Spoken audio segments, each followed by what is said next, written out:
This is the story of the inner workings of one of the nation's most notorious prisons, and the men that live and work behind its walls. Well, I got a murder, first-degree murder.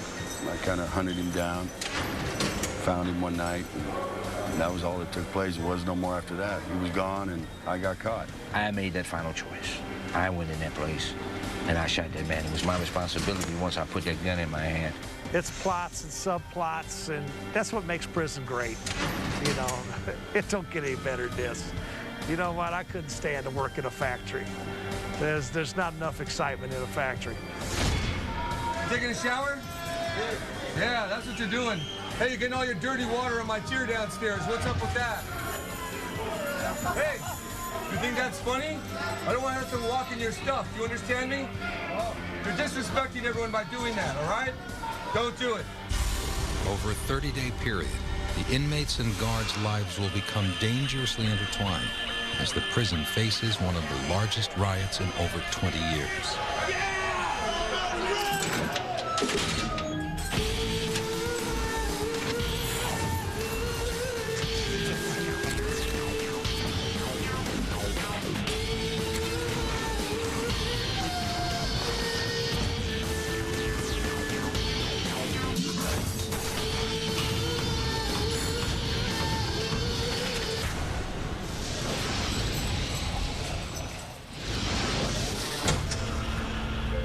San Quentin. It's California's oldest and most infamous prison. Built in 1852, it's just north of San Francisco in a solidly upper-middle-class neighborhood. Some of California's most exclusive suburban communities lie within 10 miles of the prison. It's home to many of the state's most brutal criminal and sexual offenders. Notoriously violent and, in some areas, dangerously overcrowded, the prison has earned a telling nickname. It's called the Arena, and it's where California's most vicious criminals square off. Correctional Officer John Gladson has experienced some of this violence firsthand. In his 23 years at San Quentin, he's been kicked, beaten, and stabbed. He's also gained the respect of guards and prisoners alike. All right, Sandy. You know I got love for you. Go. Gladson makes his morning rounds and checks in on the prison's West Block housing unit, where new inmates are about to arrive.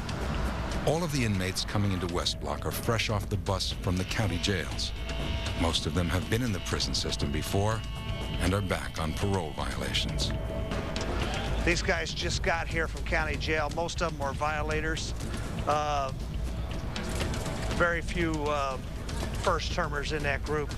One thing I always like to look at when the guys come up from county jail is who's sad in that group. Not one person. You don't see anybody. They're where they want to be. Gladson passes an area that's a potent reminder of the realities of prison life. The completely exposed outdoor bathrooms. Here, security always trumps privacy. You know, one of the things that brings prison into reality is the prison bathroom, because there's no privacy. I mean, you sit up here, you go to the bathroom, everybody's watching. The guy up here can watch you, the guys on the yard can watch you. And it's just, man, I don't know how these guys do it. I really don't. Look at the pigeon nest right here. See the pigeon nest? Look at the pigeons right there. They're gonna shit on you as soon as you shit in the toilet. Yeah. It's a double shit. Oh, it's all. It's a double crap. Double crap. Double shit. Double crap. As soon as you get crapped on, as soon as you crap, you gonna get crapped on. Yeah. We're going to go into West Block, which is where these guys are going to spend their first night in prison. Donnie, just the guy we was looking for.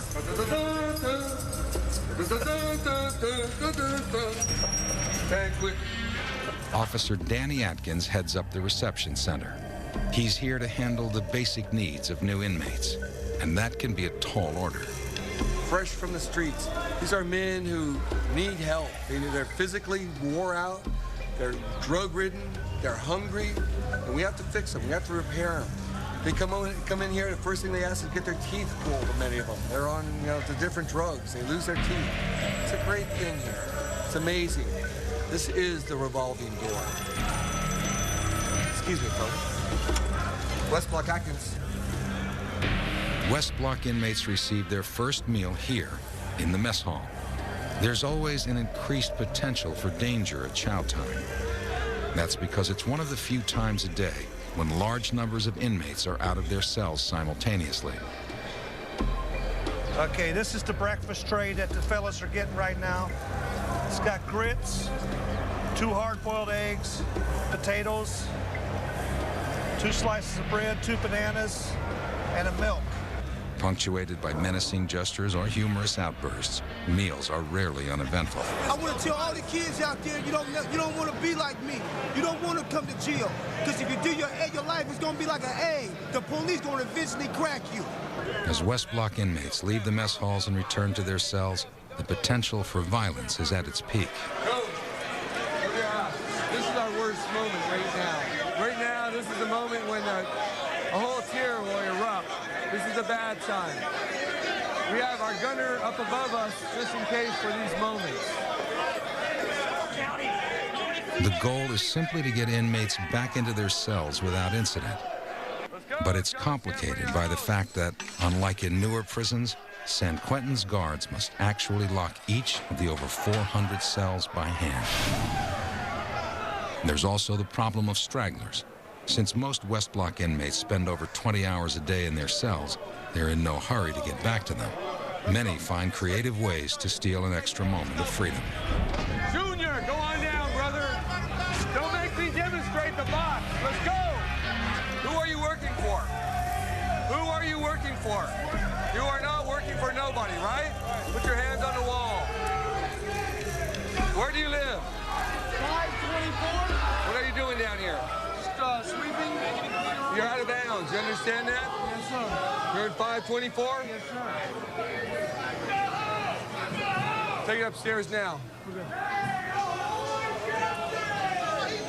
That's another example where they try to stay out. But what they do, everyone throws all the trash out so we could have runners on the tier. So then once they have a runner, then they could run their messages, their tobacco, and their soups. As Atkins locks each prisoner in, he quickly notes the condition of the inmates and their cells. We're checking inmates. We're checking bodies. We're checking faces for any bruises, if there was any fights. We're also just checking the conditions of the cells. The living conditions is nasty. The living conditions is nasty. Whoa! Whoa, Junior! Wrong thing. I feel so much safer now. I don't know, did they like you? You're a lucky guy.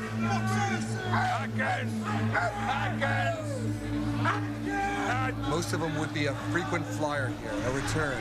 We tend to know them over the years quite well. We become close to them. We know their names. We know their numbers. We start to know their families. We pass out their mail. None of these men are not here. They're not bad men. They have bad habits. They're not here because they're antisocial. Sometimes they're just too social. But then again, we can never trust them. West Block, where new inmates are housed, is San Quentin's revolving door. But North Block holds prisoners who are serving long sentences, often for life. Many of these inmates have adjusted to life behind bars. Others have not. And some seek the ultimate escape. Officer Gladson recalls a suicide that took place when he was a rookie in North Block. It's something he'll never forget. Came down about this far, climbed over the bars, and dived head first, straight down, hit the cement. Yeah, there wasn't nothing left of that head when he was done.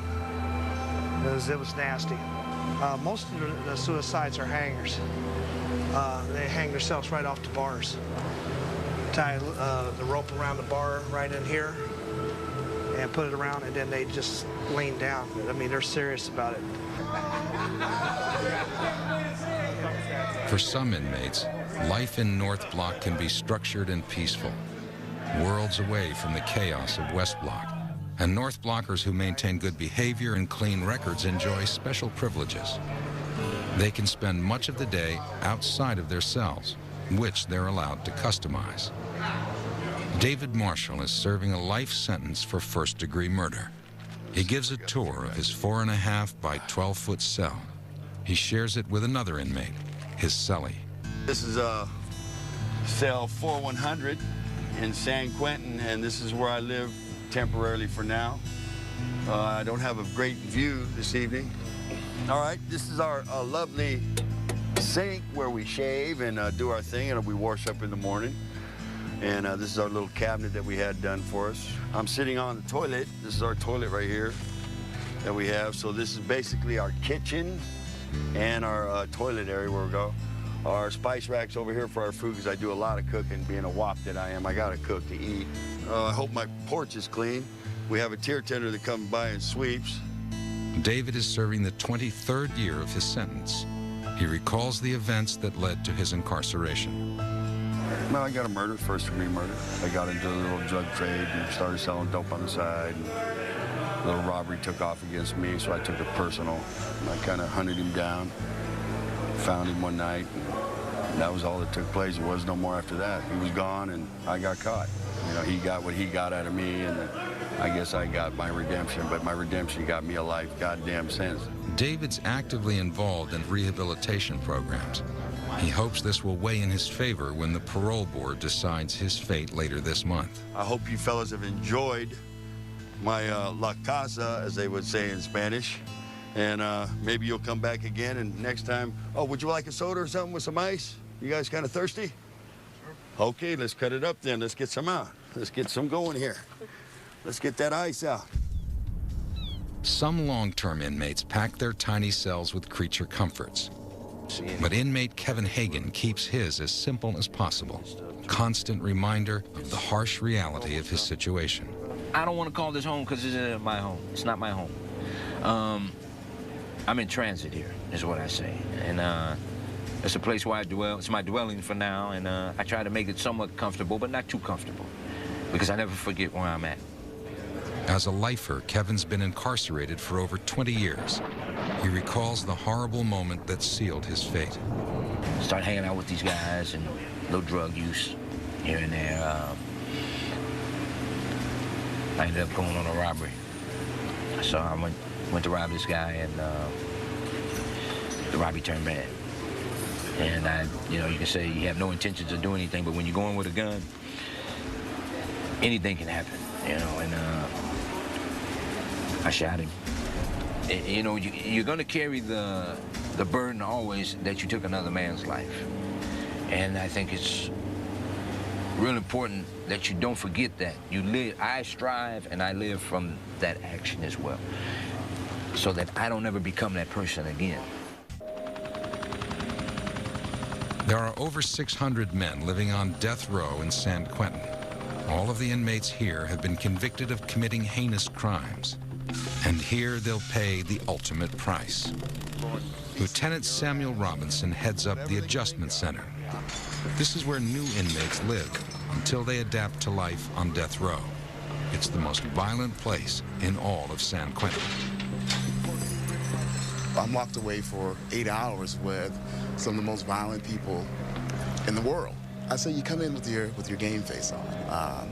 It's always a challenge. You never know what to expect, but you always program your mind to face the worst. They've shot darts at us. I mean, they've manufactured darts out of staples, out of books, that they've thrown urine and feces on us or at us. The prisoners' behavior is as varied as their crimes. Robinson shares his impressions of one particularly high-profile inmate. My interaction with Scott Peterson, when I looked at him, I referenced Wally Cleaver. He didn't come across as, some monster or anything like that. He came across as this innocent, suburban type of guy. Peterson seems to get on well with the staff at San Quentin, but his fellow inmates, that's a different story. I think he tried to be cordial and charismatic with a lot of the other inmate population here. However, most of them in this building, they shunned him. He didn't engage in too many conversations in here. It was mostly because the other inmates wouldn't converse with him. Most prisoners keep Peterson at arm's length, but Sergeant Fraid knows that some inmates would like nothing better than to get in close enough to make a name for themselves off his celebrity status. What do you think the inmates would do if he was let loose on that yard over there? I believe they would hurt him seriously. They would seriously hurt him. Although the CDC wouldn't permit the film crew to interview any actual death row inmates, inmates on the prison yard are quick to respond to questions about Scott Peterson. Oh, if we had a shot at him? Oh, yeah, that's a trophy. Yeah, that's a trophy right there. That's one for the mantle. What would we do to him? It wouldn't be pretty. I'd run something up in him. I'd break something off in him. A pencil. Number 2, preferably. Sharpen down tonight, this night. And when you get it in there, you break it off. Brutality comes with the territory at San Quentin. Gangs are responsible for most of the violence that takes place. 2 highly organized Hispanic gangs wield power here: the Sureños from Southern California and the Norteños from the north. The Norteños, or Northerners, are the largest and most organized gang in San Quentin. When they're involved in violent activity, the entire prison takes note. In West Block, Officer Atkins discovers that 2 Norteños have been fistfighting. The staff realizes that what seems like a simple brawl could actually have larger implications. We had to fight a couple of Northerns who were in a cell. I guess they came down to cheer. We had to take our sergeant had to take a baton to the inmates who were fighting. Northerners have been what we call cleaning house. That's what occurs. They find out someone has the wrong kind of crime or to hold on someone. They take care of it themselves. By cleaning house, the Norteños and other prison gangs expel undesirables within their ranks. They also execute perpetrators of taboo crimes, like child molestation. The recent fight could be house cleaning or a signal to other gang members. Officer Gladson monitors the lower yard, the epicenter of gang activity. Okay, straight off the bat now. You look over, and you got your little soldiers out there. You see them with the guarding the corners? Yes, making sure that nobody can creep up on the gangsters. Even in the reception center, the gangs will run things, you know.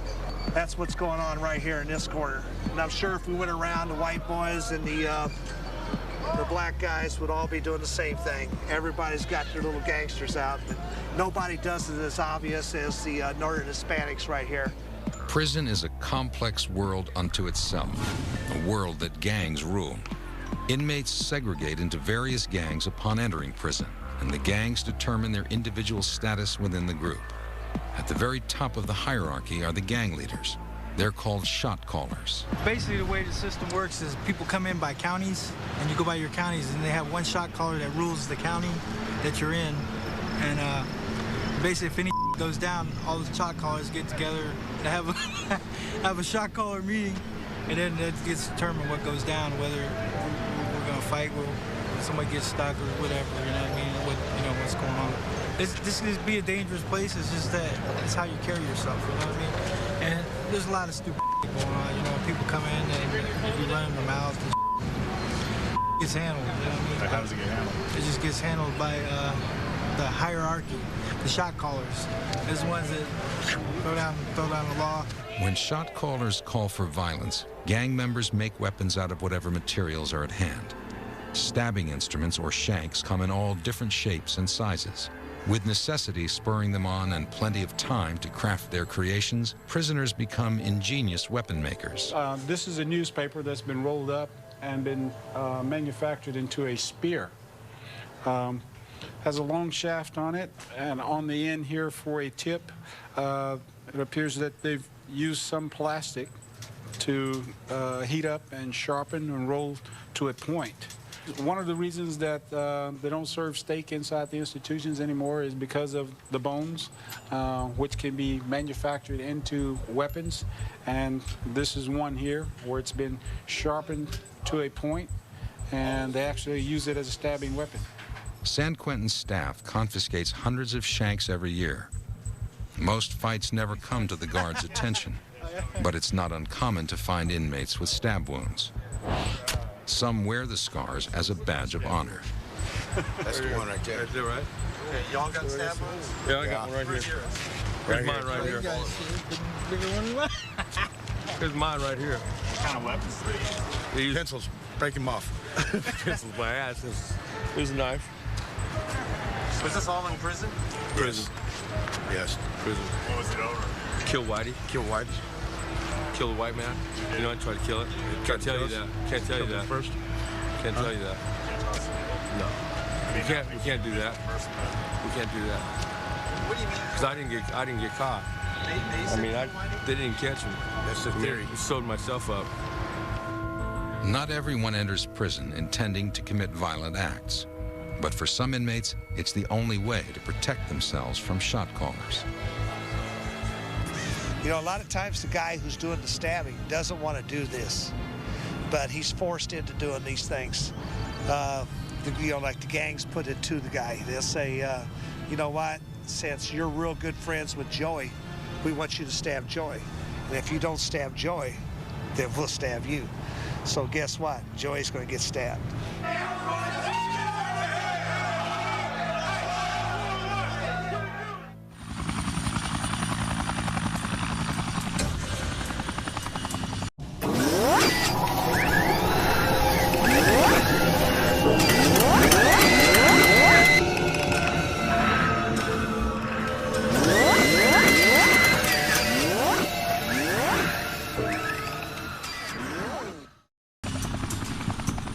I can help you get rock hard abs like this in less than 4 months.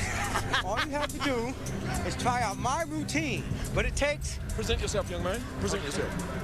But it takes one thing. Hands down, hands down. It takes consistency and dedication. San Quentin's yard is where inmates work out. It's also where they stash their weapons. Officer Gladson surveys the area after a recent fight in West Block. A battle between two Norteño gang members and now rumors of inmates mingling with rival gangs raises a red flag, and a thorough search of the yard is in order. That's the only way you can search. I don't search the whole thing. I just search areas, look for something that stands out, and then, yeah, like a landmark, and then you figure you can search from that area. You also have to know who owns what part of the yard. Now, I know the Hispanics own that upper part up there and that bench right through there. They're one of the groups involved. This here, the Samoans take this as their part of the yard. This is Chinese. The white guys are over there.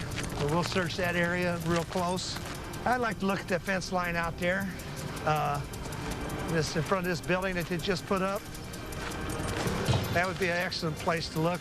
What happens at night is these guys sit down and lean against the fence, use the fence as a backrest on our night yard while they watch the baseball game, stuff like that. Well, while a guy's sitting there, he's digging a hole behind him and putting his weapon down in the hole, and so it just looks like he's sitting up there against the fence, because the gangsters aren't going to have a piece that's too far away. They want it close.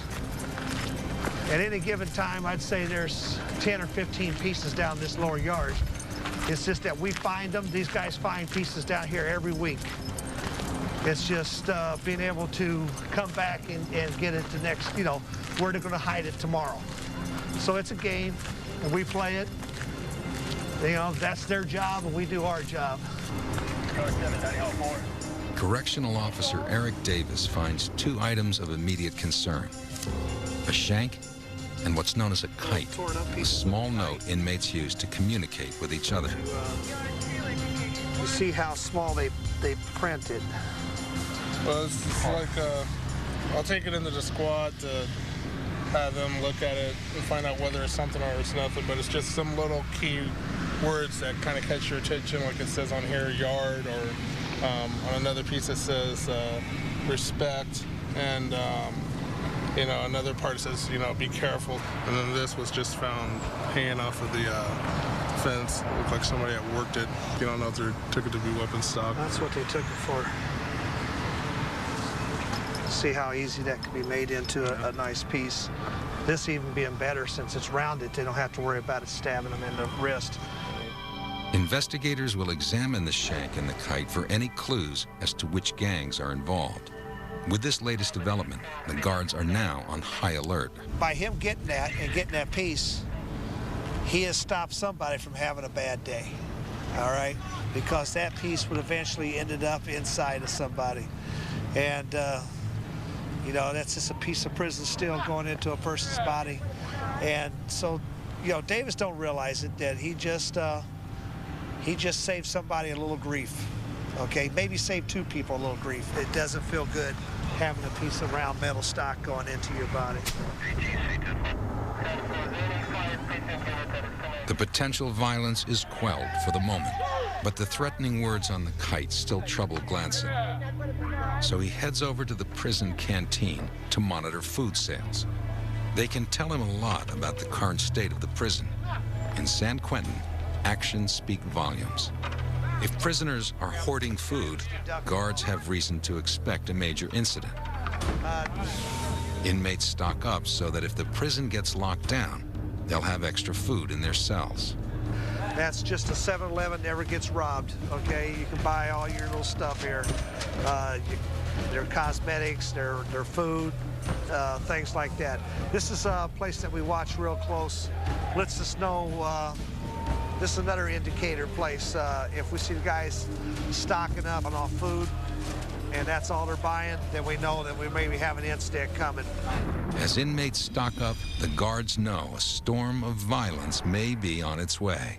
But how and when will it strike? David is also involved in rehabilitation programs, and his clean record means he's eligible to play for the prison baseball team. Only inmates that have maintained a history of good behavior are able to get out and compete on the ball field. During the 5-month season, the San Quentin Giants play 35 games. They compete with 12 different teams from the free world. Let's get busy. What we gonna do now? I sign autographs for eBay. They're only $500 this month. I just come down here today to watch the baseball game. You know, it gets boring up there in the cell block. What channel is this when it's coming out? Yeah, that was the thing. That's exactly. It really helps them a lot. You know, it's kind of like a therapy for them. It keeps them from getting into violence and getting too, you know, idle.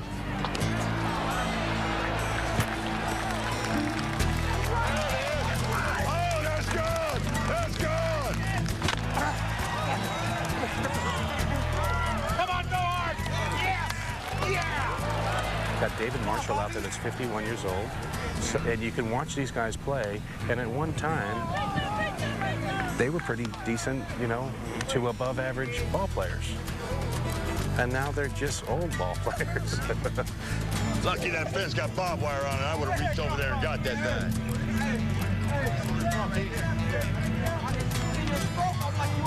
Oh, there it is. Ooh, nice play. Go. That was a hot one. Ooh. Nice play. Okay, Giants on 3. Real loud now, huh? 1, 2, 3, Giants! Nice job, Oscar. Very nice.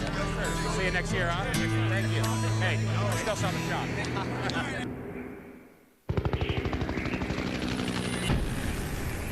While Kevin, David, and other inmates work and keep busy with programs, gang members stay busy in other ways. You're late, you know that? Yeah. Back on West Block, gangs often communicate and plan attacks using fish lines, torn up bed sheets that inmates use to toss messages to each other. Okay, that's a fish line, terribly illegal. I'll go up there and charge them $2.71 for destruction of state property. This is how they communicate between the different tiers and their friends.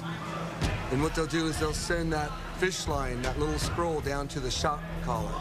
And that shot caller will make note of this. They'll put it down in the books of who's going where and who's come into prison. And then that gets somehow out to the streets magically. What's up, gentlemen? Got a fish line in here? Huh? I asked you a question. Is there a fish line in here? Yes, Let me see your sir. IDs. Got a fish line in here? Yes, sir. Let me have it. Where's your ID? Where's your ID?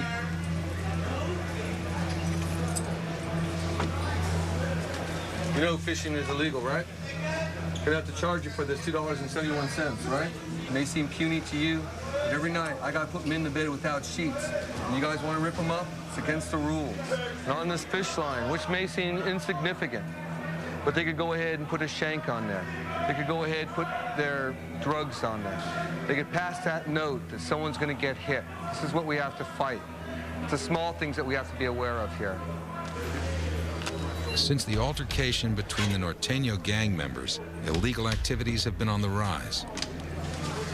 San Quentin's Investigative Services Unit, or ISU, is brought in to get to the bottom of things, to prevent what they fear will be a major eruption of violence. This highly trained squad specializes in prison crimes. They searched David Marshall's cell after a confidential informant reports that David and his cellmate are allegedly selling items from their cell.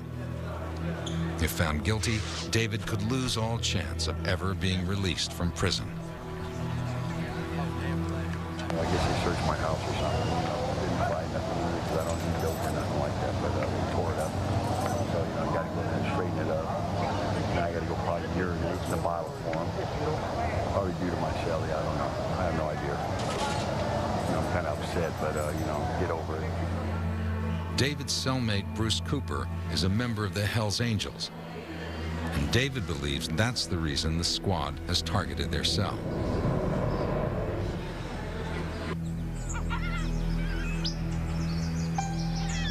Early the next morning, guards search every cell in South Block. Their goal? To find weapons, anything that could be used in a battle between rival gangs. To discourage any violent outbreaks, guards remove all but the bare essentials from the cells. Everything from extra bars of soap to pornography. It does little to dispel the uneasiness that's spreading through the prison.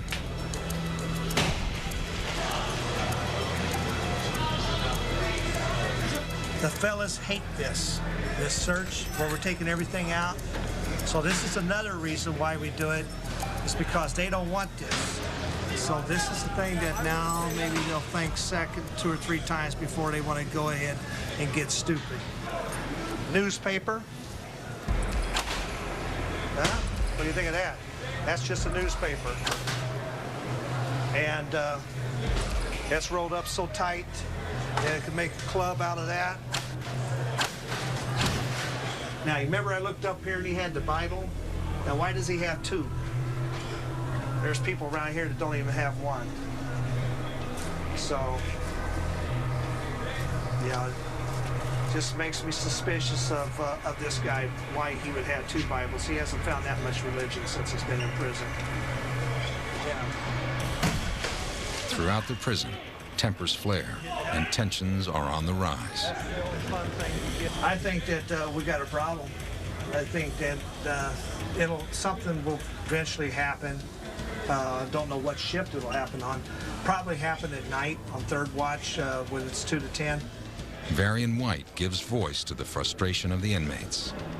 I've heard of somebody jumping off the tier. I've heard of exactly, there's supposed to have been, within the last month, 3 or 4 suicides.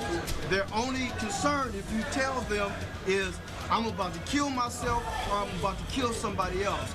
Guards work quickly to find weapons before someone gets hurt. The ISU hits pay dirt when they uncover a suspicious object underneath a bathroom sink. They got something out there. What you got, George? Oh, yeah. And then there's some back inside there. It's a weapon. The squad finds a toothbrush and a nail that an inmate has made into a shank. Paraphernalia. Well, that's a good find. Better to find it under the sink than in somebody. Meanwhile, over at South Block, a prisoner slashes a fellow inmate across the face with another shank. This time, the guards are too late.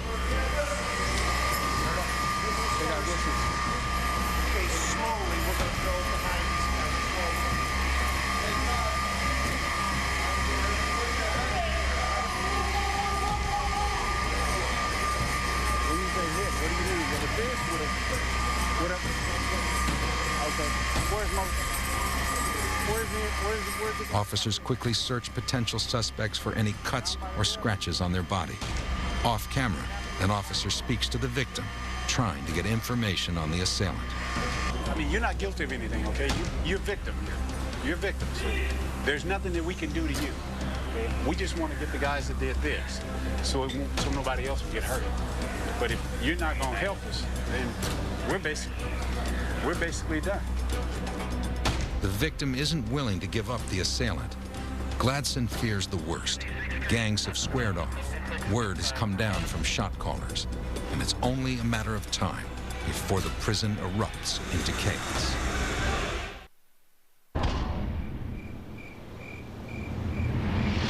During third watch later that night, Gladson's fears come true. A group of Hispanic inmates attack and severely beat a white inmate in North Block. It's approximately 9:10 in the morning, and the prison is on lockdown. Late last evening, inmate was found in North Block that had been severely beat around the face and head area. Unsure if a weapon was used, but we're thinking maybe, I always like to say maybe a lock and a sock, you know, something heavy, a blunt instrument was probably used on his face. It's either that or they kicked him severely after he was on the ground.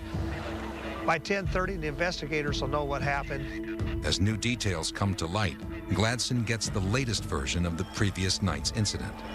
Multiple weapons have been found inside, that this is a racial incident involving, I guess, last night Hispanics jumped on the white inmate, and this morning the whites retaliated on some of the Hispanics. Before long, word of the fighting has spread to all the guards and the inmates. Then suddenly, a Code 3 alarm sounds, alerting every available officer to respond. This type of alarm only sounds during a major incident. Officers respond as large numbers of inmates fight each other with shanks and fists. The prison goes on full lockdown, and Gladson informs the film crew that it is no longer safe for them to be in the prison. Well, we got to get going. We got a Code 3 alarm, and you know, we got to stop.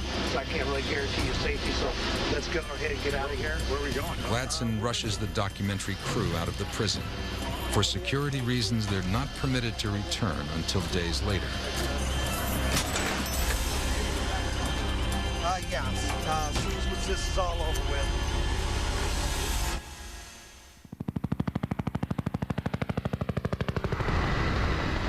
Parts of San Quentin are on lockdown as we speak tonight after a big riot erupts involving at least 70 prisoners. This all appears that the brawl was racially motivated.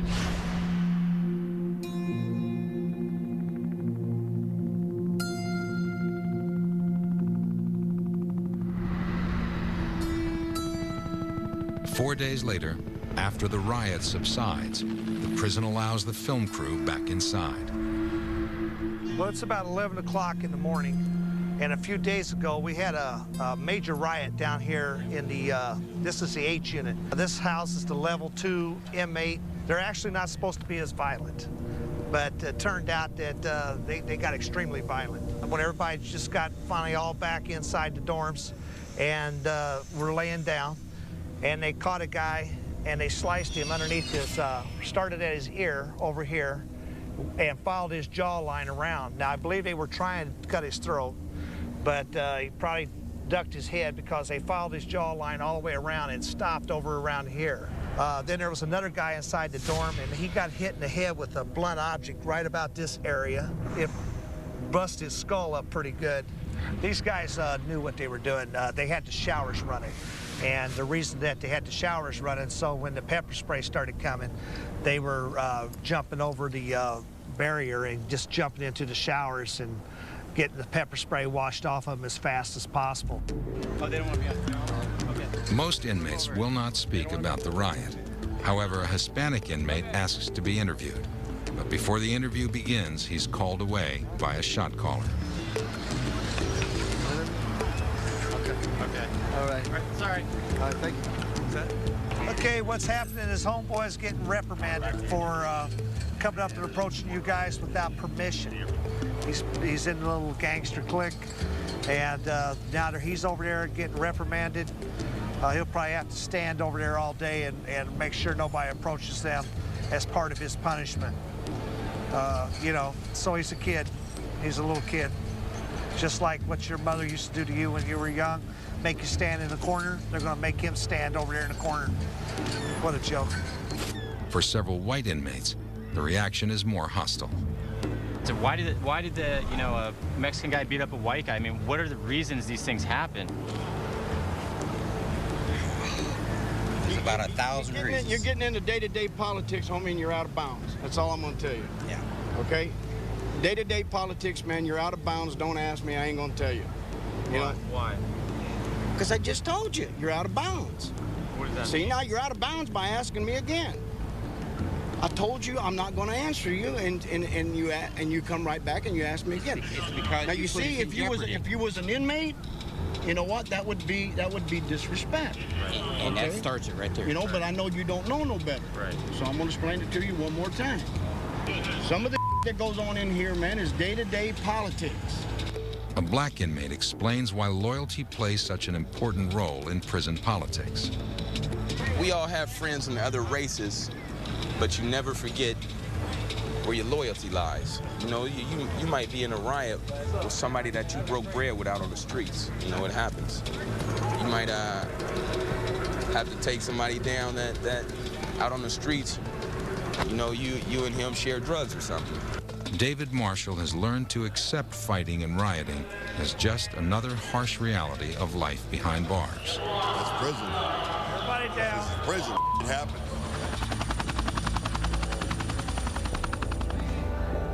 After guards search their cells and their urine samples come up clean, David and his cellmates are both cleared of all charges.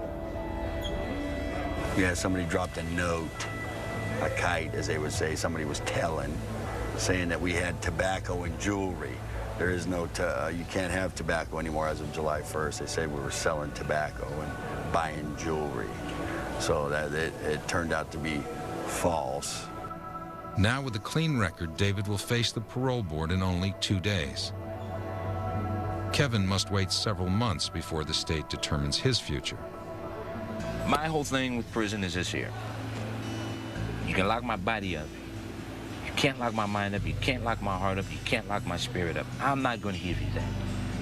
I will refuse to give you that. I'm going to keep these good qualities, my compassionate qualities about myself, so that I am able to help the next guy. Despite the hazards and the monotony of serving a life sentence, Kevin still manages to keep a positive attitude. Well, in general, I look forward to another day. You know, not so much that I'm in prison, but it's another day that I'm alive, I'm living, and I got a smile on my face. I'm not miserable, you know, which you can be miserable, but I don't let my situation dictate my character or how I feel and how I treat other people. I know my time is coming. It's a matter of time. That's all.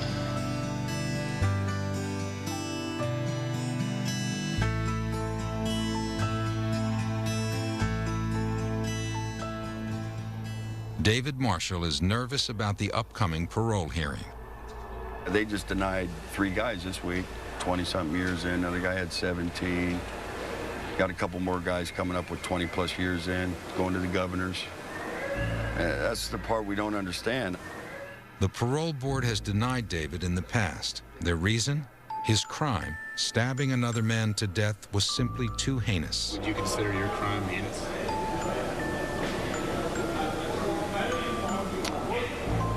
Well, I killed a man, so that's not, in itself, is not a moral act. So, I stabbed him.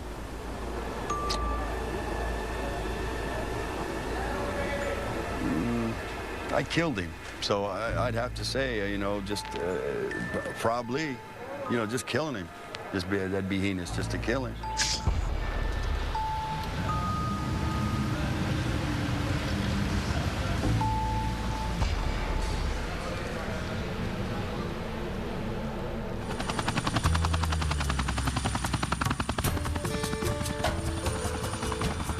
In the days following the riot, a kind of calm settles over San Quentin. It's a mellow yard. It's real mellow. You see the guy playing with the bird, trying to catch it. what I always like to do is when I walk on the yard is to look and see if the people are in the spots that they're supposed to be. I know who hangs out at what areas. If they're not where they're supposed to be and they're over by somebody else, well, there may be a little problem or something. So, but this is all good. Everybody's right where they're supposed to be. Familiar patterns emerge. A kind of normalcy returns to the prison. Despite their tense relationship, a bond often forms between the guards and the inmates. You need one. Go kick rock. Go get in the yard. Come on, G.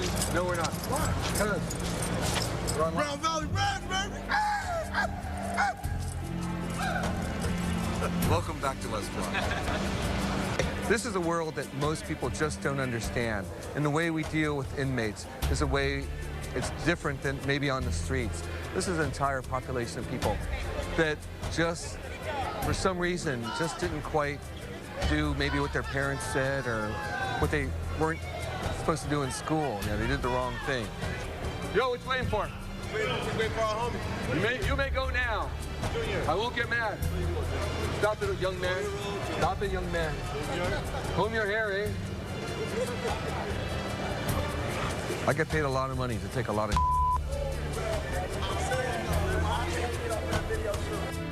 On the last day of filming, Officer Gladson shares what an important part of his life San Quentin has become. Yeah, it's plots and subplots, and that's what makes prison great. You know, it don't get any better than this.